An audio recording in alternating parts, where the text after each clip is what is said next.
الحمدللہ رب العالمین والصلاة والسلام علی سید المرسلین اما بعد فاعوذ باللہ من الشیطان الرجیم بسم اللہ الرحمن الرحیم الصلاة والسلام علیک یا رسول اللہ وعلی آلک واصحابک یا حبیب اللہ الصلاة والسلام علیک یا نبی اللہ وعلی آلک واصحابک یا نور اللہ۔ دورہ صرف نحو کے ساتھ ہم حاضر ہیں۔ صرف کے ہمارے آخری دن جو ہے وہ اجوف کے قواعد ہوئے تھے۔ اس کے بعد ہم نے ناقص کے قواعد آج پڑھنے تھے اور اس کے ساتھ کچھ متفرق قواعد ہیں یا یوں کہہ لیجئے کہ کچھ مرکب قواعد ہیں، ان کو پڑھنا تھا۔ تو دیر نہ کرتے ہوئے ہم سبق کی طرف چلتے ہیں۔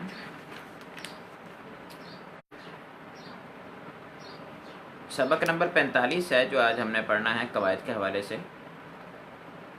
قاعدہ نمبر 1 بیان کر رہے ہیں، کہتے ہیں واو یا متحرک ما قبل مفتوح کو الف سے بدل دیا جاتا ہے، جیسے دعا وا سے دعا اور یخشا یو سے یخشا۔ اب یہاں بتانے کی حاجت نہیں کہ وہ لام کلمہ میں ہو، کیونکہ قواعد کا تعلق ناقص سے ہے، تو واو یا متحرک ما قبل مفتوح ہو تو اس کو الف سے ناقص میں تبدیل کر دیا جاتا ہے بغیر کسی قاعدے کے، بغیر کسی شرط کے۔ تو شرائط وغیرہ جو واو یا متحرک ما قبل مفتوح الف سے تبدیل ہوتے تھے قاعدہ نمبر 1 میں اجوف کے اندر، تو اس کے لیے جو شرائط تھی وہ وہیں اجوف کے لیے تھی، یہاں ناقص کے لیے نہیں ہے۔ تو یکشا یو تھا تو اس کو یکشا کر دیا، دعا تھا تو اس کو دعا کر دیا۔ قاعدہ نمبر 2 بیان کر رہے ہیں، کہتے ہیں واو مضموم ما قبل مضموم اور یائے مضموم ما قبل مکسور کو ساکن کر دینا واجب ہے۔ یعنی ایسی واو کہ جو مضموم ہو اور اس کا ماقبل بھی مضموم ہو تو اس واو کو ہم ساکن کر دیں گے۔ اسی طرح یا مضموم ہو اور اس کا ماقبل مکسور ہو تو اس صورت میں یا کو بھی ساکن کر دیں گے، ٹھیک ہے، بشرطے کہ اس کے بعد واو مدہ نہ ہو، جیسے یدعو، ٹھیک ہے۔ اب یدعو جو ہے یہ اصل میں یدعو تھا، واو پہ پیش تھی، اب واو مضموم ماقبل میں مضموم ہے تو ہم واو کی حرکت کو حذف کر دیں گے، یدعو سے یدعو بن جائے گا۔ اسی طرح سے یرمیو جو تھا یہ اصل میں یرمیو تھا، تو یرمیو میں یائے مضموم ماقبل مکسور ہے تو یا کی حرکت کو حذف کر دیا تو یرمی ہو گیا، ٹھیک ہے۔ قاعدہ نمبر 3 بیان کر رہے ہیں، کہتے ہیں کلمہ کے آخر میں کسرہ کے بعد واو واقع ہو تو اسے یا سے اور ضمہ کے بعد یا واقع ہو تو اسے واو سے بدل دینا واجب ہے، ٹھیک ہے۔ قاعدہ دوبارہ سنیے کہ کلمہ کے آخر میں کسرہ کے بعد واو آ جائے تو اسے یا سے بدلنا، کسرہ کے بعد اگر واو آ جائے تو اس کو یا سے بدلنا واجب ہے، اور ضمہ کے بعد جو ہے وہ یا آ جائے تو اس کو واو سے بدلنا واجب ہے۔ جیسے دعیوا ہے تو اس کو دعیہ میں تبدیل کر دیں گے۔ دعیوا اصل میں یہ دعیوا جو ہے اس میں دیکھیں تو واو متحرک ما قبل کسرہ ہے تو واو کو ہم یا سے تبدیل کر دیں گے تو دعیہ ہو جائے گا۔ اسی طرح سے نحو یا ہے تو نحو یا میں ہم یا کو یا ماقبل مضموم ہے یا متحرک ماقبل مضموم تو ہم یا کو واو سے تبدیل کر دیں گے تو یہ نحو ہو جائے گا۔ قاعدہ نمبر 4 بیان کر رہے ہیں، کہتے ہیں وہ واو جو چوتھی جگہ یا اس سے آگے واقع ہو اور اس سے پہلے ضمہ یا واو ساکن نہ ہو تو اسے یا سے بدلنا واجب ہے۔ یعنی ایسی واو ہو کہ جو چوتھی جگہ یا اس سے آگے واقع ہو اور اس سے پہلے ضمہ نہ ہو، اگر ضمہ ہوگا تو وہ اسی حالت پر باقی رہے گی۔ اسی طرح سے اس سے پہلے ساکن بھی نہ ہو، ٹھیک ہے، اس سے پہلے ضمہ یا واو ساکن نہ ہو، یعنی 2 واویں اکٹھی نہ ہو، تو ان صورتوں کے اندر ہم کیا کریں گے، اسے دوسری واو، یہ جو واو ہے اس کو ہم یا سے بدل دیں گے چوتھی جگہ واقع ہونے کی وجہ سے۔ تو یدعوانی سے یدعیانی بن جائے گا، استعلوت سے استعلیت ہو جائے گا، ٹھیک ہے۔ پہلی مثال کے اندر 1 2 3 چوتھی جگہ واو واقع ہوئے، دوسری مثال کے اندر 1 2 3 4 5 6 چھٹی جگہ واو واقع ہوئی ہے۔ چوتھی جگہ یا اس سے آگے واقع ہو تو اس صورت میں اس کو ہم تبدیل کر دیں گے، اب وہ آگے کسی بھی جگہ پہ موجود ہو۔ اس صورت میں اگر ماقبل مفتوح ہو تو اسے الف سے بھی بدل دیا جائے گا، یعنی ہم چوتھی جگہ واقع ہونے کی وجہ سے اس کو یا سے تبدیل کریں گے، پھر یا اگر ماقبل مفتوح ہوا تو اس کو الف سے بھی تبدیل کر دیا جائے گا۔ جیسے رضیہ یردا ہے تو یردا جو اصل میں یردبو تھا تو واو چوتھی جگہ واقع ہونے کی وجہ سے یا سے تبدیل ہوئی، پھر اس کے بعد یا ماقبل مفتوح ہے تو اس کو الف سے تبدیل کر دیا گیا۔ اچھا، کہتے ہیں کہ بعض محققین صرف کے نزدیک اسی قاعدے کے تحت مدعاؤن اس میں اعلیٰ میں مداعیو کی واو کو یا سے تبدیل کر کے ادغام کرتے ہیں، جیسے مداعیو، انہوں نے ویسے یہ یہاں پر کہا تھا کہ واو چوتھی جگہ واقع ہو یا اس سے آگے ہو اور اس سے پہلے ساکن نہ ہو، ٹھیک ہے، اس سے پہلے واو ساکن نہ ہو، تو اس صورت میں ان کے نزدیک بھی یہ قاعدہ لگ سکتا ہے۔ اسی طرح سے جو بعض محققین صرف کا کہہ رہے ہیں ان کی طرف سے بھی قاعدہ لگ سکتا ہے، اور یوں بھی آپ کر سکتے ہیں کہ واو اور یا کٹھے ہوئے کہ یا کا واو کو یا سے بدل کر یا میں ادغام کیا، وہ والا قاعدہ بھی لگ سکتا ہے، اور یہ والا قاعدہ کہ واو چوتھی جگہ واقع، چوتھی جگہ اس سے آگے واقع ہونے کی وجہ سے واو کو یا سے بدلا، یا کا یا میں ادغام کر دیا، دونوں طرح سے ٹھیک ہے۔ قاعدہ نمبر 5، اصل مین ذہن میں بات آپ کے اگر ہو تو بہت اچھی ہے کہ اصل جو بات ہوتی ہے وہ یہ ہے کہ قواعد بن چکے ہمارے جو ہے وہ عرب استعمال کر چکے، اس کے بعد ہم ان کو قاعدوں کے تحت داخل کرنے کی کوشش کرتے ہیں۔ کوئی بات ہماری قاعدوں کے تحت داخل ہو جاتی ہے تو ٹھیک ہے، کوئی نہیں داخل ہوتی تو اس صورت میں بھی کوئی مذائقہ نہیں ہوتا۔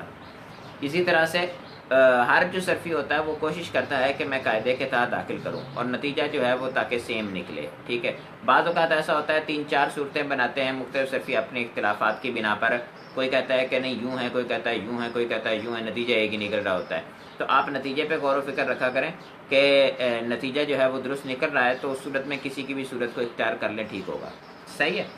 اور جس طرح سے اصول فقہ میں ہوتا ہے، اصول فقہ میں آپ جانتے ہیں کہ اصول فقہ جو ہے وہ تو اللہ عز و جل اور نبی پاک صلی اللہ علیہ وسلم کے فرامین سے بنی ہے، تو اب اس کو جو ہے فقہا قواعد کے تحت داخل کرنے کی کوشش کرتے ہیں، بعض داخل ہو جاتی ہیں، بعض چیزیں داخل نہیں ہوتی، ان کو کہتے ہیں نہیں یہ خلاف کیا ثابت ہے، ٹھیک ہے۔ اچھا، قاعدہ نمبر 5 بیان کر رہے ہیں، کہتے ہیں اگر لام کلمہ میں یا مضموم اور اس کا ماقبل مکسور ہو اور اس کے بعد واو جمع ہو تو اس کی حرکت ماقبل کی طرف نقل کر کے یا کو اجتماع ساکنین کی وجہ سے حذف کر دیں گے۔ قاعدہ کیا ہے کہ لام کلمہ میں یا مضموم ہو یعنی یہاں پر دمہ آ رہی ہو اور اس کا ماقبل مکسور یعنی اس سے پہلے کسرہ آ رہی ہو، تو اس صورت میں اس کے بعد واو جمع بھی آ رہی ہو تو ہم جو یا ہے اس کی حرکت ماقبل کی طرف منتقل کریں گے اور ماقبل کی حرکت کو گرا کر اس کی طرف منتقل کریں گے، اجتماعی ساکنین کی وجہ سے یا گر جائے گی۔ جیسے یرمیون ہے، اب یرمیون جو ہے اس میں یا مضموم آ رہی ہے، اس کے ماقبل مکسور ہے اور اس کے بعد واو جمع آ رہی ہے، تو یا کی حرکت ماقبل کی طرف، ماقبل کی حرکت کو گرا کر اس کی طرف منتقل کریں گے، تو یر مجو اجتماعی ساکنہ ہونے کا پڑھا بھی نہیں جائے گا، تو اجتماعی ساکنین کی وجہ سے ہم یا کو گرا دیں گے تو یرمونہ ہو جائے گا، ٹھیک ہے۔ اسی طرح سے یکشیونہ ہے تو یکشونہ ہو جائے گا، رومیو ہے تو رمو ہو جائے گا، صحیح۔ قاعدہ نمبر 6 بیان کر رہے ہیں، کہتے ہیں اگر لام کلمہ میں واو یا مضموم ہو اور ان کا ماقبل بھی مضموم یا مکسور اور ان کا مابعد واو جمع یا مخاطبہ نہ ہو تو اس کی حرکت کو حذف کر دینا واجب ہے۔ جیسے یدعو ہے، اب یدعو جو تھا اس سے ہم نے واو کو حذف کیا تو واو کی حرکت کو حذف کیا تو یدعو بن گیا، اسی طرح سے یرمیو تھا تو یا کی حرکت کو حذف کیا تو یرمی بن گیا، ٹھیک ہے۔ اچھا، یہ قاعدہ دیکھیں اور قاعدہ نمبر 2 دیکھیں، دونوں قاعدے جو ہیں وہ سیم ہیں۔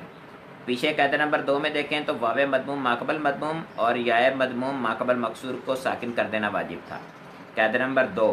قاعدہ نمبر 6 میں دیکھیں تو دوبارہ وہ پھر بات وہی کر رہے ہیں، کہتے ہیں اگر لام کلمہ میں واو یا واقع ہو، وہاں بھی لام کلمہ کی بات تھی کیونکہ آپ یہ بات جانتے ہیں کم ناقص کے قواعد ہیں تو ظاہری بات ہے لام کلمہ کی بات ہو رہی ہے۔ پھر کہتے ہیں کہ اگر لام کلمہ میں واو یا مضموم اور ان کا ماقبل بھی مضموم یا مکسور ہو اور ان کے مابعد واو جمع یا مخاطبہ نہ ہو تو اس کی حرکت کو حذف کر دیا جاتا ہے، تو اس قاعدے کو لے لیں یا اس قاعدے کو لے لیں، بات ایک ہی نکلے گی، ٹھیک ہے۔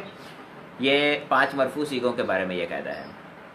قاعدہ نمبر 7 بیان کر رہے ہیں، کہتے ہیں اگر لام کلمہ میں واو مضموم اور اس کے بعد واو جمع ہو تو اس کی حرکتوں کو حذف کر دیتے ہیں اور واو اجتماعی ساکنین کی وجہ سے گر جاتی ہے، یعنی اگر لام کلمہ میں واو مضموم ہو اور اس کے مابعد واو جمع آ رہی ہے، انہوں نے پیچھے والے قاعدے میں کہا کہ واو جمع نہ ہو اور یا مخاطبہ نہ ہو، تو اس کا مطلب ہے واو جمع اور یا مخاطبہ کا قاعدہ الگ سے ہے، تو واو جمع اور یا مخاطبہ کا قاعدہ الگ سے وہ بیان کر رہے ہیں کہ اگر واو مضموم ہو تو اس صورت میں اس کے بعد واو آ رہی ہو، واو ساکن، تو اس صورت میں واو کی حرکت جو ہے اس کو گرا دیں گے، اجتماعی ساکنین کی وجہ سے وہ گر جائے گی، تو جو ہے وہ اجتماعی ساکنین کی وجہ سے گرنے کی وجہ سے اس کو ہم جو ہے وہ حرکت کو گرا کے اس کے ماقبل حرف کے ساتھ واو کا تعلق جوڑ دیں گے۔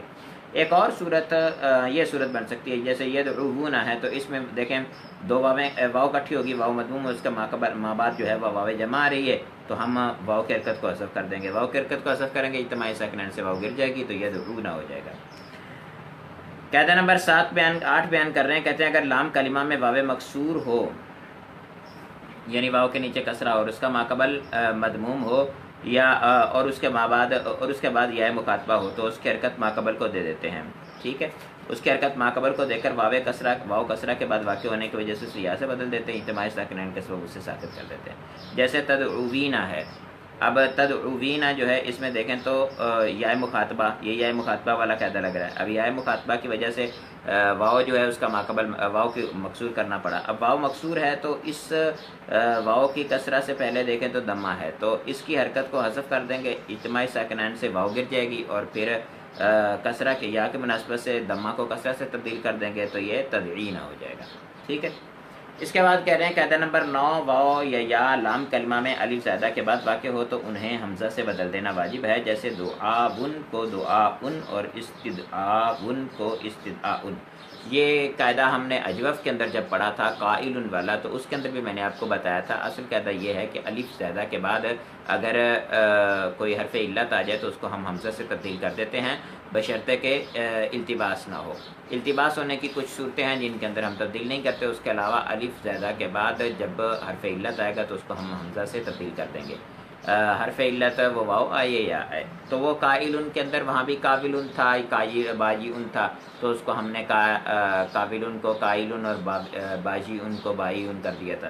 اسی طرح سے یہاں پر کریں گے کہ دعاون ہے تو الف زیادہ کے بعد واو آ رہی ہے تو اس کو ہم حمزہ سے تبدیل کر دیں گے، دعاون سے دعاتن بن جائے گا، دعاون بن جائے گا، اسی طرح سے استدعاون ہے تو استدعاون بن جائے گا، ٹھیک ہے۔ یہ دعوا جو ہے دال حمزہ اور دال عین اور واو جو ہے حروف اصلیہ سے باب استفعال تھا۔ فائدہ بیان کر رہے ہیں، کہتے ہیں دائن کی جمع دعاون سے دعاون، اسم کی جمع اسماون سے اسماون، حیون کی جمع احیاون سے احیاون، نیز کساون کی جمع کساون، رداون کی جمع رداون، اسی قاعدے کے تحت ہے۔ یعنی مطلب کہنے کا یہ ہے کہ بہت سی جگہوں پر یہ قاعدہ استعمال ہوتا ہے، اور جتنے بھی ناقص کے قواعد ہیں ہم اپنے سیگے ہیں ان میں آپ مصادر مزیدی کے جن کے آخر کے اندر حمزہ آتا ہے تو وہاں پر لے کے جائیں تو ان میں یہی ہوتا ہے۔ قاعدہ نمبر 10 بیان کر رہے ہیں، کہتے ہیں کہ فعلا کا وزن اس میں جامد اور اس میں تفضیل میں ہو اور اس کے لام کلمہ میں واو ہو تو اسے یا سے بدل دینا واجب ہے، جیسے دن وا ہے تو اس کو دنیا کر دیں گے، علوا ہے تو اس کو علیا کر دیں گے، ٹھیک ہے۔ فعلا کے وزن کے ساتھ خاص کر کے قاعدے کو بیان کر رہے ہیں کہ فعلا کا وزن اس میں جامد یا اس میں تفضیل میں ہو تو اس کے لام کلمہ میں واو ہو تو اسے یا سے بدل دینا واجب ہے، یعنی اسے یا سے ہم تبدیل کر دیں گے، ٹھیک ہے۔ اس قاعدے کو جو ہے وہ ذہن میں رکھنا، ایک منٹ۔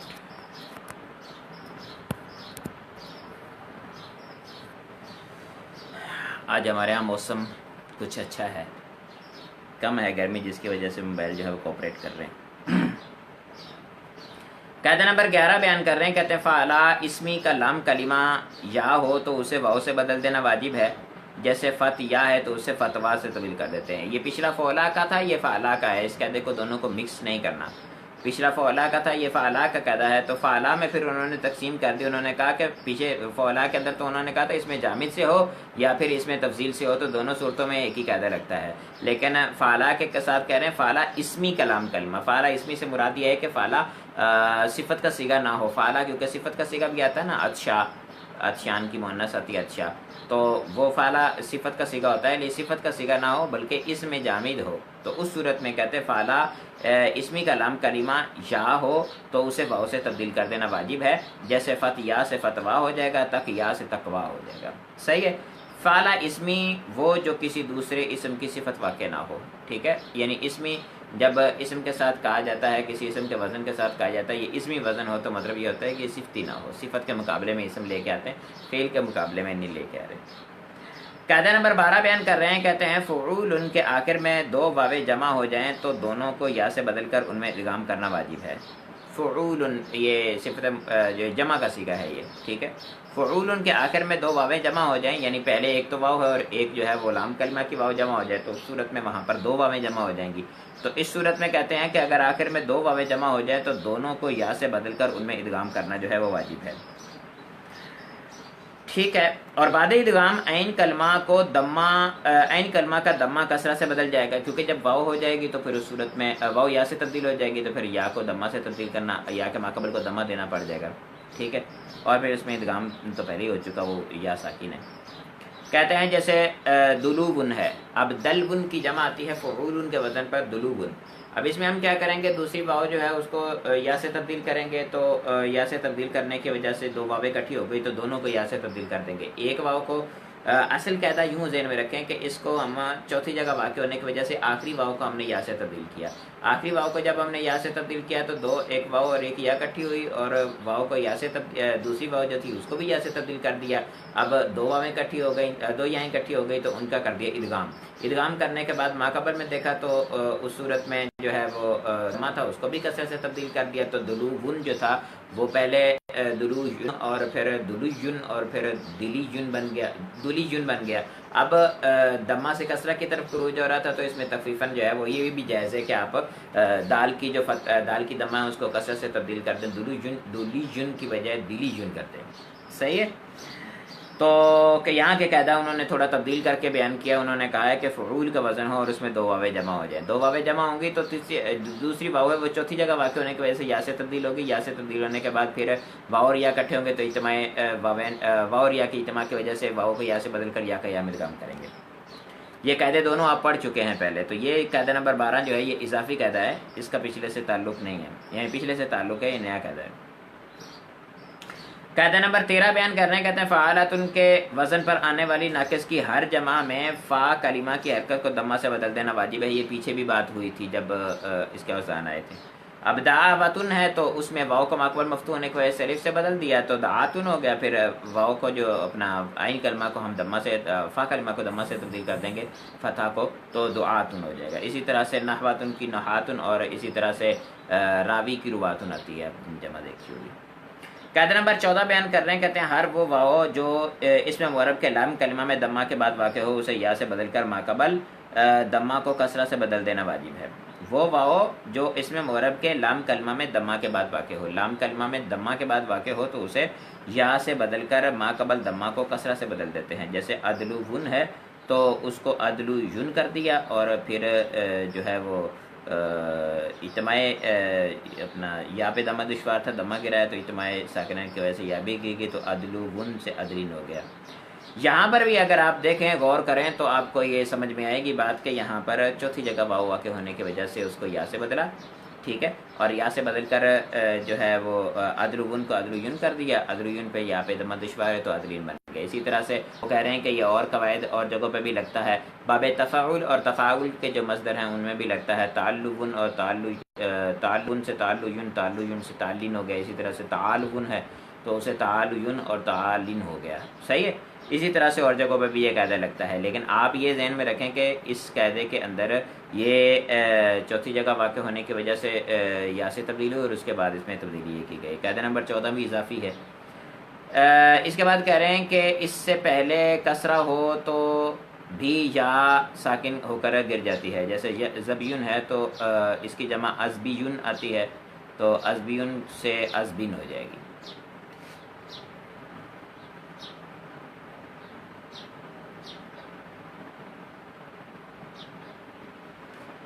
ازبیون کو کہہ رہے ہیں کہ ازبین آنی چاہیے، انہوں نے ازبن لکھا ہوا ہے، اس سے وہ اجتماع ساکنین کی وجہ سے یا گرے گی تو ماقبل میں کسرہ ہونے کی وجہ سے با کے ساتھ ملے گی تو ازبین ہو جائے گا۔ وہ کہہ رہے ہیں کہ ماقبل میں انہوں نے کہا تھا نا دمہ ہو، تو میں نے تو کہا یہ تو چوتھی جگہ واقع ہونے کی وجہ سے یا سے بدلا، اس کا دمہ سے تعلق ہی کوئی نہیں ہے، تو چوتھی جگہ واقع ہونے کی وجہ سے وہ یا سے بدل جائے گی اور اس کے بعد پھر وہی قاعدہ جائن والا لگے گا، تو اپنا یا پہ دمہ دشوار اجتماع ساکنین سے اس کو گرائیں گے اور اس کے بعد یا جو ہے گر جائے گی، اور نون تنوین جو ہے اس کو ماقبل کے ساتھ ملا کر لکھ دیں گے۔ 1 منٹ انتظار کیجیے گا۔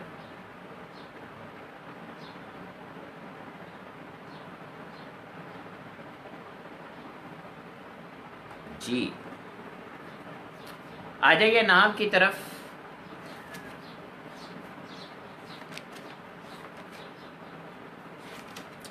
نام کے اندر ہم نے مفعول بھی پڑھ لیا تھا، مفعول فی ہی اور مفعول لہو مفعول معہو آج ہم نے پڑھنے تھے، اگر ہمارے پاس وقت ہوا تو ہم حال کا باب بھی پڑھ لیں گے۔ مفعول فی کے بارے میں بیان کر رہے ہیں، کہتے ہیں جس جگہ یا وقت میں فعل واقع ہو اسے مفعول فی کہتے ہیں، جیسے دخلت فی المدینہ یوم الجمعہ، ٹھیک ہے، اب اس مثال میں دیکھیں تو فی المدینہ جو ہے یہ داخلہ کے زمان کو بیان مکان کو بیان کر رہا ہے، اور یوم الجمعہ جو ہے یہ اس کے زمان کو بیان کر رہا ہے۔ تو جس جگہ یا وقت پر فعل واقع ہو اسے مفعول فی کہتے ہیں، تو جگہ اور وقت دو الگ الگ باتیں ہوں گی، تو اسی اعتبار سے مفعول فی جو ہے اس کی دو قسمیں بھی بنا دی جاتی ہیں۔ مفعول فی کو ظرف بھی کہتے ہیں، تو اس کی دو قسمیں بنا دی جاتی ہیں، مفعول فی یعنی ظرف مکان اور ظرف زمان کے اعتبار سے۔ تنبیہ بیان کر رہے ہیں، کہتے ہیں ظرف سے پہلے حرف جر فی لفظ موجود ہو تو ظرف مجرور ہوگا اور اس کو مفعول فی نہیں کہتے، اور حرف جر محذوف ہو تو ظرف منصوب ہوگا اور اسے مفعول فی کہتے ہیں۔ یعنی مفعول فی اصل میں منصوبات میں سے ہے، تو جب فی ظاہر ہوتا ہے لفظوں میں تو اس صورت میں اس کو مفعول فی نہیں کہتے، جب نہیں ظاہر ہوتا تو اس وقت اس کو مفعول فی کہتے ہیں۔ اسی طرح سے مفعول بھی ہم نے کل پڑھا تھا، تو اس میں بھی بعض اوقات ایسا ہوتا ہے کہ حرف جر کے واسطے کے ساتھ مفعول بھی ہوتا ہے، تو وہ مفعول بھی غیر صریح کراتا ہے۔ تو مفعول بھی کی بھی دو قسمیں ہیں، مفعول بھی صریح اور مفعول بھی غیر صریح۔ آپ مفعول فی کے اندر بھی کر لیں دو قسمیں، مفعول فی صریح اور مفعول فی غیر صریح، ٹھیک ہے۔ یعنی مفعول فی صریح اس کو کہیں گے کہ جس میں فی نہ ہو اور لفظ موجود نہ ہو، اور مفعول فی غیر صریح اس کو کہیں گے کہ جس کے اندر مفعول فی ہو۔ یہاں تنبیہ بیان کر رہے ہیں، کہتے ہیں ظرف سے پہلے حرف جر فی لفظ موجود ہو تو اسے ظرف مجرور ہوگا اور اس کو مفعول فی نہیں کہتے، اور حرف جر محذوف ہو تو ظرف منصوب ہوگا اور مفعول فی کہلائے گا۔ ظرف کے اقسام بیان کر رہے ہیں، کہتے ہیں ظرف کی دو قسمیں ہیں، ظرف زمان اور ظرف مکان۔ ظرف زمان وہ وقت جس میں فعل واقع ہو، اور ظرف مکان وہ جگہ جس میں فعل واقع ہو۔ ظرف زمان کی مثال عذاب و غدن میں صبح جاؤں گا، اور ظرف مکان کی مثال ہے جیسے صلیت خلف الامام، میں نے امام سب کے پیچھے نماز پڑھی۔ اب یہ پیچھے ایک جگہ ہے اور غدن جو ہے یہ ایک وقت ہے۔ اس کے بعد بیان کر رہے ہیں، پھر کہتے ہیں کہ جو ظرف زمان ایسا زمانہ ظاہر کرے کہ جس کی حد نہ ہو تو اسے ظرف زمان غیر محدود اور ظرف زمان مبہم بھی کہتے ہیں۔ یعنی ظرف زمان جس کی حد نہ ہو تو اس کو ظرف مبہم بھی کہہ سکتے ہیں، ظرف زمان مبہم بھی کہہ سکتے ہیں، اور ظرف زمان غیر محدود بھی کہہ سکتے ہیں۔ جیسے سمت دہرن، میں نے ایک زمانہ روزے رکھے، اب کتنا عرصہ روزے رکھے اس کی کوئی قید نہیں ہے، اس وجہ سے ہم جو ہے وہ اس کو مبہم کہیں گے، یا یوں کہہ لیجئے کہ غیر محدود کہیں گے۔ اسی طرح سے جو ظرف زمان ایسا زمانہ ظاہر کرے کہ جس کی حد ہو تو اسے ظرف زمان محدود کہتے ہیں، جیسے سمت شہر، میں نے ایک مہینہ روزے رکھے۔ اب مہینہ جو ہے یہ ایک خاص مقدار ہے، 30 یا 31 کا یا 29 کا مہینہ ہوتا ہے۔ پھر کہتے ہیں کہ یوں ہی جو ظرف مکان ایسی جگہ ظاہر کرے کہ جس کی حد نہ ہو اسے ظرف مکان غیر محدود اور ظرف مکان مبہم کہتے ہیں۔ جیسے جلست امام الامیر، میں امیر کے سامنے بیٹھا۔ اب امیر کا سامنا جو ہے وہ بالکل اس کے ساتھ جو بیٹھا ہوا بندہ اس کو بھی امیر کا سامنے کہیں گے، جو بالکل آخری صف میں بیٹھا ہوا اس کو بھی امیر کے سامنے کہیں گے۔ تو امیر کا سامنا جو ہے وہ ایک کوئی حد نہیں ہے اس کی، جتنا بھی دور تک چلتا جائے گا وہ امیر کے سامنے ہی ہوگا جس طرف امیر کا چہرہ ہے۔ تو امام جو ہے یہ غیر محدود ہے، اس کے اعتبار سے اس کو ظرف مکان غیر محدود کہیں گے۔ اس کے بعد کہہ رہے ہیں کہ جو ظرف مکان ایسی جگہ ظاہر کرے جس کی حد ہو اسے ظرف مکان محدود کہتے ہیں۔ جیسے دخلت دارن، میں گھر میں داخل ہوا۔ تو اب اس مثال کے اندر دار ایک جتنا بھی بڑا ہو ایک محدود ہوتا ہے، ٹھیک ہے، اس کی گرد دیوار ہوتی ہے، اس کے اندر بند جگہ جو ہے اس کو دار کہتے ہیں۔ قواعد و فوائد بیان کر رہے ہیں، قواعد و فوائد اس کے جو ہیں وہ فی کے اعتبار سے ہیں۔ کہتے ہیں کہ ظرف مبہم زمان ہو یا مکان اس سے پہلے فی لانا جائز نہیں، جیسے کنتو امامہ دہرن، میں اس کے سامنے ایک عرصہ تک رہا۔ ظرف مکان محدود ہے تو اس سے پہلے کہتے ہیں کہ فی کا لانا واجب ہے، اور ظرف مبہم زمان ہو یا مکان، ظرف زمان محدود ہو تو اس سے پہلے فی لانا جو ہے وہ جائز ہے، ٹھیک ہے۔ اچھا، اب اس میں تھوڑا سا غور و فکر کریں تو آپ کو کچھ بات سمجھ میں آئے گی کہ آپ نے فعل کو دیکھا ہوگا، فعل کے اندر ایک زمانہ ہوتا ہے اور وہ ظرف زمان ہوتا ہے، فعل کے اندر زمانہ ہوتا ہے نا، وہ ظرف زمان ہوتا ہے اس کے اندر، اور وہ ظرف زمان غیر محدود ہوتا ہے، اس میں کوئی حد بیان نہیں کی جاتی۔ مثال کے طور پر کسی نے کہا کہ ضربت، میں نے مارا، تو اس میں کوئی خاص وقت مراد ہے، زمانہ ماضی ہے، وہ جتنا بھی لمبا ہو، قریب کا بھی ہو سکتا ہے، بعید کا بھی ہو سکتا ہے، جو بھی ہو سکتا ہے، لیکن مخصوص وقت نہیں ہے، مبہم ہے۔ تو اس کے اعتبار سے فعل کے اندر جو زمانہ ہوتا ہے وہ ظرف زمان محدود ہوتا ہے، غیر محدود ہوتا ہے، مبہم ہوتا ہے یعنی۔ اب قرآن اپنا جو فعل ہوتا ہے اس کے اندر آپ بات یہ جانتے ہیں کہ فی ہم فعل کے اندر استعمال نہیں کرتے، جو اس میں زمانہ ہوتا ہے تو اس پر ہم فی نہیں کرتے اگر ہم اس کو استعمال کرتے ہیں۔ تو جب اس کو فی کے بغیر ہم استعمال کرتے ہیں تو وہ ظرف جو زمان بھی ہو اور اس کے ساتھ ساتھ وہ مبہم بھی ہو، تو اس صورت میں اس کو اس سے مشابہت حاصل ہے، اس وجہ سے اس کے شروع میں بھی ہم فی کو نہیں لاتے، فی کو مقدر لاتے ہیں۔ اسی طرح سے وہ ظرف جو مکان ہو لیکن مبہم ہو، تو مبہم ہونے کے اعتبار سے اس کو کچھ مشابہت حاصل ہے، اس کے لیے بھی یہی ہے کہ اس کو ہم جو ہے وہ مبہم ہونے کی وجہ سے اس سے پہلے بھی فی کو نہیں لیں گے۔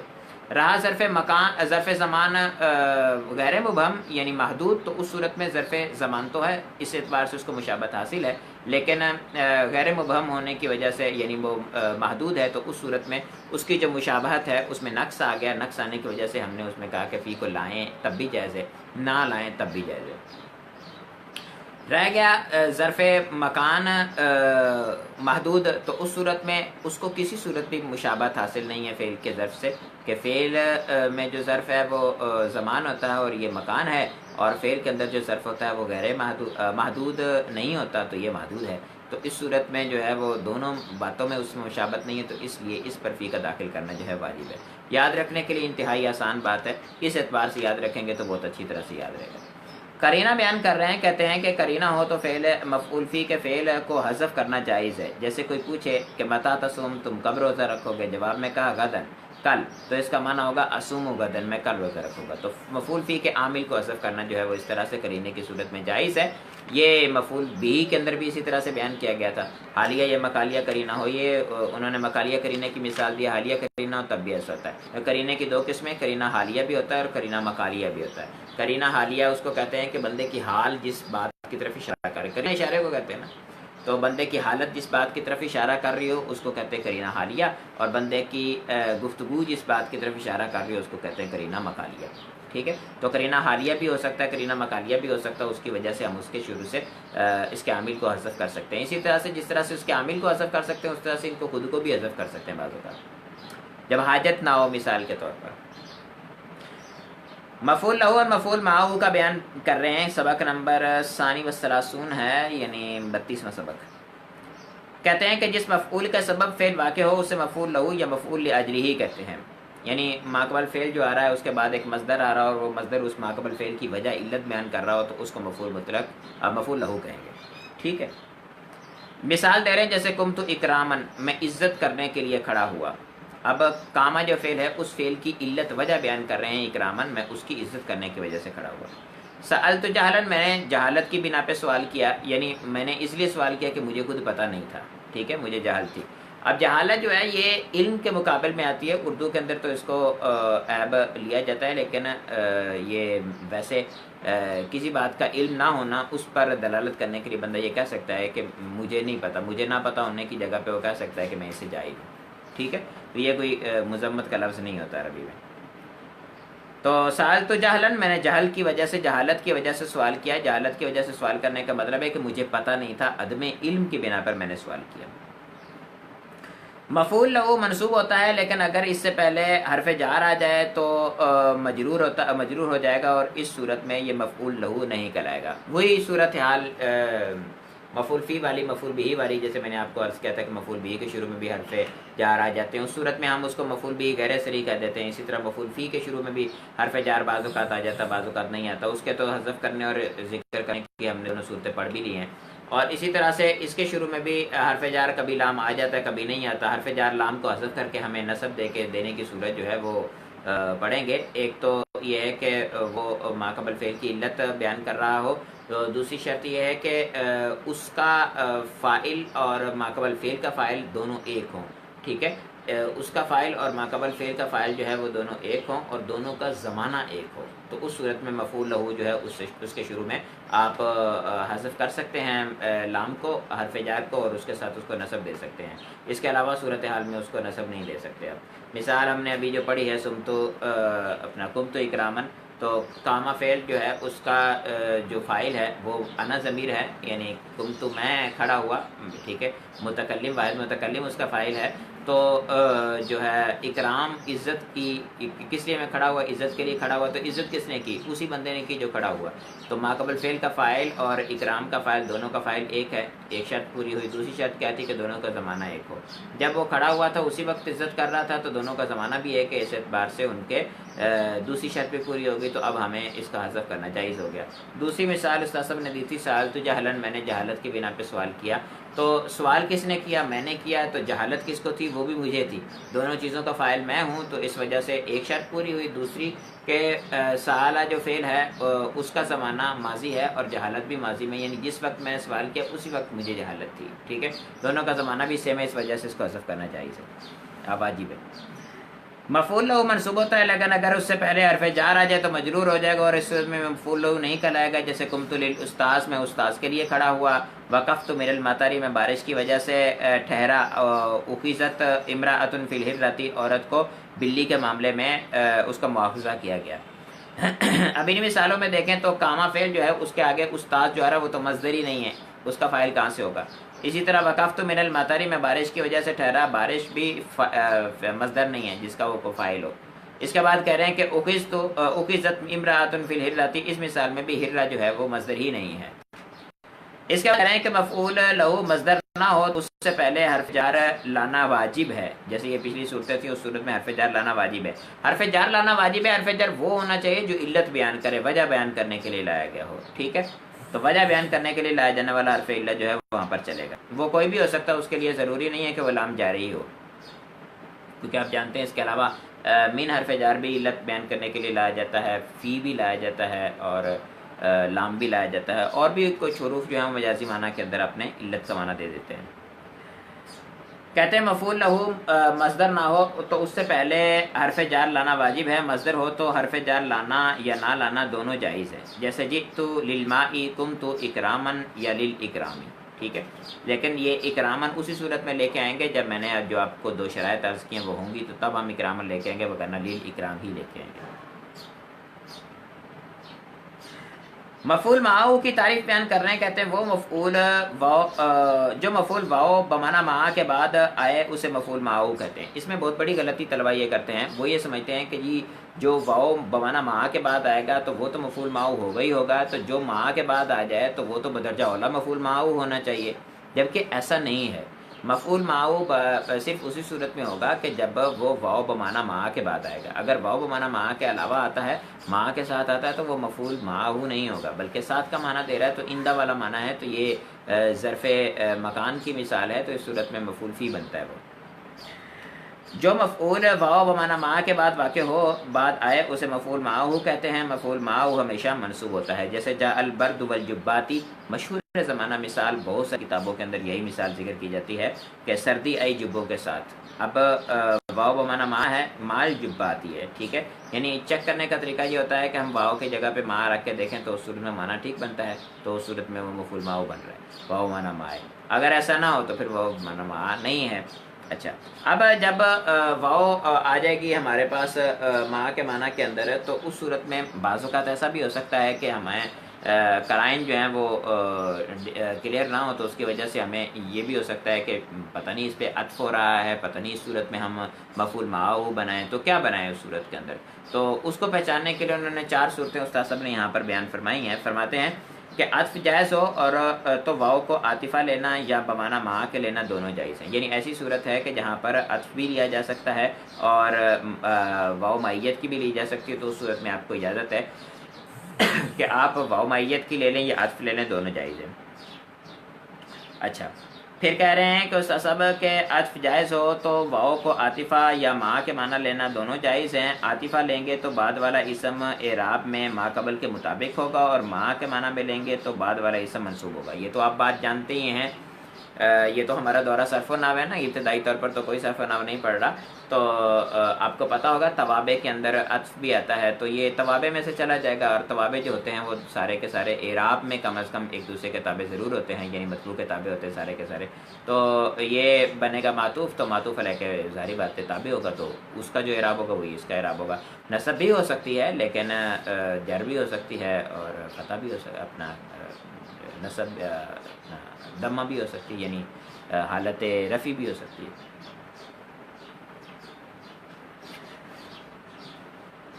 مثال دے رہے ہیں جیسے جاء خالد و زیدن، جاء خالد و زیدن. اب جاء خالد و زیدن عطف کریں تو زیدن ہو جائے گا کیونکہ ما قبل میں خالد جو ہے وہ حالت رفیع میں ہے، اور جاء خالد و زیدن ہم اگر مفعول فی لیں تو اس صورت میں زیدن ہو جائے گا.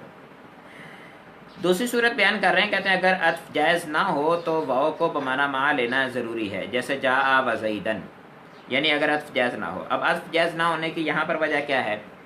آپ یہ بات جانتے ہیں کہ اگر ضمیر مرفوع متصل پر ہمیں عطف کرنا ہو، ضمیر مرفوع متصل پر عطف کرنا ہو تو اور معطوف علیہ کے درمیان فاصلہ بھی نہ ہو تو اس صورت میں ہمیں حرف جو ہوتا ہے ہمیں جو ہے مرفوع متصل ضمیر کی تاکید لگانا، ضمیر مرفوع منفصل کے ساتھ لگانے کے بعد پھر اس کا جو ہے عطف کرنا جائز ہوتا ہے. اب اس مثال میں دیکھیں تو جاء و زیدن کے اندر جاء کے اندر جو ہوا ضمیر ہے، ضمیر مرفوع متصل، اس پہ ہم عطف کر رہے ہیں، اور زیدن جو آ رہا ہے اس کا عطف کرنا ہے. اب اس صورت میں ہمیں چاہیے تھا کہ عبارت یوں ہوتی جاء ہوا و زیدن، تو اس صورت میں تو عطف جائز ہوتا تو ہم عطف کر لیتے، لیکن یہاں پر کیا صورتحال ہے کہ عطف جائز نہیں ہے. عطف جائز نہیں ہے تو پھر ظاہری بات ہے ایک ہی صورت بچتی ہے کہ اس کو بمعنی ما لے لیں، تو ہم اس کو بمعنی ما لے کر اس کو نصب دے دیں گے، جاء و زیدن ہو جائے گا. اور تیسری صورت بیان کر رہے ہیں، کہتے ہیں اگر ما کے بعد آئے اور وہ مفعول معه نہیں کہلائے گا، جو اسم ما کے بعد آئے تو وہ مفعول معه نہیں کہلائے گا. یعنی اگر میں نے شروع میں عرض کیا تھا کہ مفعول معه کے بارے میں بعض لوگوں کو یہ مغالطہ ہو جاتا ہے، وہ یہ سمجھتے ہیں کہ جو ما کے ساتھ آئے تو اس کو مفعول معه کہتے ہیں، ایسا نہیں ہے. تو ذهبت مع زید جو ہے اس میں صحابہ فعل ہے تو ضمیر اس کا فاعل، مع مضاف، زید مضاف ہے، مضاف مرکب اضافی ہو کر اس کے لیے ظرف بنیں گے، مفعول فی بنیں گے. اس صورت کے اندر یہ اس کے لیے جو ہے وہ مفعول معه نہیں بنیں گے. ٹھیک ہے، ہمارا سبق اختتام کو پہنچا اور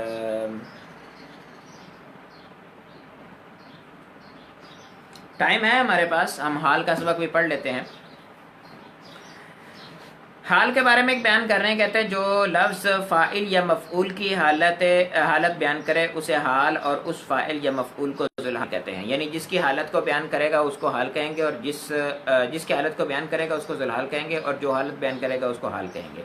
فاعل یا مفعول کی حالت فاعلی یا حالت مفعولی کو بیان کرے گا. ٹھیک ہے، یعنی فاعل جس وقت وہ فعل کر رہا تھا اس وقت اس کی کیا حالت تھی، مفعول جس وقت اس پر فعل واقع ہو رہا تھا اس وقت اس کی کیا حالت تھی، اس کو بیان کرنے کے لیے حال لایا جاتا ہے. اس سے پہچاننے میں آسانی رہے گی کافی ساری، کیونکہ بعض اوقات ایسا ہوتا ہے کہ حال کا زمانہ اور بن رہا ہوتا ہے اور ذوالحال کا زمانہ اور بن رہا ہوتا ہے، تو اس صورت میں یہ کہتے ہیں کہ یہ حال بن رہا ہے، یہ ذوالحال بن رہا ہے، جبکہ صریح طور پر ان کے ایک دوسرے سے مخالفت ہو رہی ہوتی ہے، تو وہاں حال نہیں بنے گا. مثال دے رہے ہیں جیسے ضربت زیدن قائما، میں نے زید کو مارا اس حال میں کہ وہ کھڑا تھا یا میں کھڑا تھا، بہرحال دونوں صورتوں میں صحیح ہے. اب میں کھڑا تھا تو مارنے کے ٹائم میں کھڑا تھا، اور زید کھڑا تھا اس حال میں کہ زید کو پیٹا جا رہا تھا. ٹھیک ہے، یعنی وہ حالت فاعلی یا حالت مفعولی بیان کرے گا.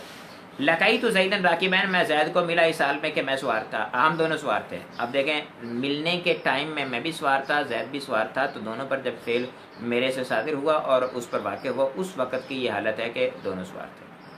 قواعد و فوائد بیان کر رہے ہیں، کہتے ہیں حال ہمیشہ منصوب اور نکرہ ہوتا ہے، ذوالحال عامل کے مطابق اور اکثر معرفہ ہوتا ہے. ٹھیک ہے، حال ہمیشہ منصوب اور نکرہ ہوتا ہے، یعنی حال کبھی مجرور نہیں ہوگا اور کبھی معرفہ حال نہیں ہوگا. ایک آدھ مثال ہے کافی کے اندر اس کا اعتراض کا جواب دیا، انہوں نے کہا ہے کہ وہ جو ہے وہ معول ہے، انہوں میں تعویل کی گئی ہے. العراق کی ایک مثال ہے اور ایک مثال ہے وحدہ کی. تو وحدہ جو ہے اس میں بھی منفردن کے معنی میں اور وہ معترکن کے معنی میں تعویل کر کے اس کو ہم حال بناتے ہیں، کیونکہ عرب نے بنا لیا تو اب ظاہری بات ہے ہم قاعدے کے تحت تو لے کے آئیں گے کسی نہ کسی تعویل کے ذریعے سے. عمومی طور پر ایسا ہی ہوتا ہے. حال ہمیشہ منصوب اور نکرہ اور ذوالحال عامل کے مطابق اور اکثر معرفہ ہوتا ہے، جیسے جاء زید راکبا، رأیت زیدا راکبا. اب مثال میں دیکھیں تو زید معرفہ ہے اور زید کا عامل جو ہے وہ اپنا حالت رفیع ہے، راکبا حالت نصبی میں. اس طرح زید جو ہے یہ معرفہ ہے اور اس کے حالت نصبی ہے، اور راکب جو ہے اس کی بھی حالت نصبی ہے. یعنی دونوں میں حالت نصبی، حال کی تو حالت نصبی ہے لیکن جو ذوالحال ہے وہ عامل کے مطابق آ رہا ہے. پیچھے فاعل بن رہا تھا تو اس صورت میں حالت رفیع تھی، آگے مفعول بن رہا ہے تو اس صورت میں حالت نصبی ہے. اس کے بعد بیان کر رہے ہیں، کہتے ہیں حال ذوالحال کے بعد آتا ہے، مگر ذوالحال اگر نکرہ ہو اور مجرور نہ ہو تو حال کو اس سے پہلے لانا ضروری ہے. جیسے جاء راکبا رجل، رأیت راکبا رجلا. حال ذوالحال کے بعد آتا ہے، ٹھیک ہے، یہ ابھی ہم نے دیکھا، مگر کہتے ہیں کہ ذوالحال اگر نکرہ ہو اور مجرور نہ ہو تو حال اس سے پہلے لانا ضروری ہے، نکرہ ہو اور مجرور نہ ہو تو اس صورت میں، کیونکہ اس صورت میں پھر ہمیں اشتباہ ہوگا نا کہ کہیں وہ اس کی صفت نہ بن جائے، تو صفت کے اشتباہ سے بچنے کے لیے اس کو پھر مقدم کر دیتے تو حال مقدم ہو جاتا ہے۔ جیسے جاء راکبن رجل، اب رجل جو ہے یہ نکرہ ہے تو راکبن کو مقدم کرنا ضروری ہے وگرنہ صفت کا اشتباہ ہوگا۔ اسی طرح سے رأیت راکبن رجلن، رجلن سے راکبن کو مقدم کرنا ضروری ہے وگرنہ موصوف صفت کا اشتباہ ہو جائے گا۔ 3 نمبر قاعدہ بیان کر رہے ہیں، کہتے ہیں حال مفرد ہو تو اس کا واحد تثنیہ جمع مذکر مؤنث ہونے میں ذوالحال کے مطابق ہونا ضروری ہے، جیسے جاء الرجل راکبن، جاءت المرأة راکبتن، جاء الرجلان راکبین، جاءت المرأتان راکبتین، جاء الرجال راکبین، سارے کے سارے جو ہیں ان میں ذوالحال سے مطابقت ہو رہی ہے۔ رجل معرفہ ہے تو راکب، رجل جو ہے وہ واحد ہے تو راکبن واحد ہے، امرا مؤنث ہے تو راکبہ مؤنث ہے، رجلان تثنیہ مذکر ہیں تو راکبین بھی تثنیہ مذکر ہے، اسی طرح مرأتان مؤنث تثنیہ ہے تو راکبتین تثنیہ مؤنث ہے، رجال جمع ہے تو راکبین بھی جو ہے یہ جمع آ رہا ہے اور مذکر آ رہا ہے۔ حال جملہ اسمیہ ہو تو اس میں واو اور ضمیر یا ان دونوں میں سے کسی ایک کا ہونا ضروری ہے، ٹھیک ہے، یعنی حال اگر جملہ ہو تو اس جملہ اسمیہ ہو تو اس صورت میں واو آ جائے ذوالحال اور حال کے درمیان، یا پھر اس کے ساتھ کوئی ضمیر آ جائے، یہ دونوں آ جائے، تو اس صورت میں ان میں سے کسی ایک کا ہونا یہ دونوں آ جائیں، یہ ضروری ہے۔ جیسے ادعو اللہ وانت موقن، اللہ تعالیٰ سے دعا کر اس حال میں کہ تو اس پہ یقین رکھتا ہو، تو یہاں پر انت موقن جملہ ہے، تو اس پہ یقین رکھتا ہے، تو یہاں پر واو درمیان میں لائی گئی، اسی طرح سے انت ضمیر بھی لائی گئی۔ لا تاکل والطعام حار، کھانا مت کھا اس حال میں کہ کھانا گرم ہو، اب یہاں پر جو ہے طعام لایا گیا ہے معرفہ، طعام مبتدا اور حال خبر ہے، مبتدا خبر مل کے یہ اس کا حال بنے گا، واو اس میں لائے گی، ضمیر نہیں ہے۔ راجع القائد ہوا فاتح، اس مثال کے اندر قائد ذوالحال ہے اور ہوا فاتح یہ جملہ اسمیہ ہو کر حال ہے، اس میں ضمیر ہے، واو موجود نہیں ہے۔ اس کے بعد بیان کر رہے ہیں، کہتے ہیں حال جملہ فعلیہ ہو اور فعل ماضی سے شروع ہو تو اس سے پہلے قد کا ہونا ضروری ہے، جیسے جاء زید قد قمت، بعض اوقات قد جو ہے یہ موجود لفظوں میں نہیں ہوتا، اس صورت میں قد کو مقدر کیا جاتا ہے۔ کہتے ہیں کہ فعل مضارع سے شروع ہو تو اس صورت میں ذوالحال کے مطابق ایک ضمیر کا ہونا ضروری ہے، واو وغیرہ کی حاجت نہیں ہے، ایک ضمیر ہو جائے جو اس کی طرف اس کے مطابق ہو اور اس کی طرف لوٹے، ذوالحال کی طرف ذوالحال کے مطابق ہو تو وہ کافی ہے۔ جیسے جاء یرکب، وہ آیا اس حال میں کہ وہ سوار تھا، ٹھیک ہے، وہ جس کی بھی بات کر رہے ہیں۔ ہمارا سبق اختتام پذیر ہوا، کسی قسم کا سوال ہو تو ارشاد فرمائیں۔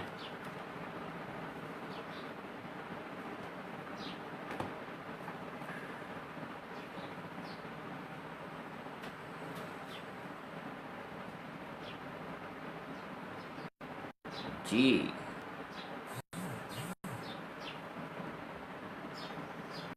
کسی قسم کا سوال نہیں ہے؟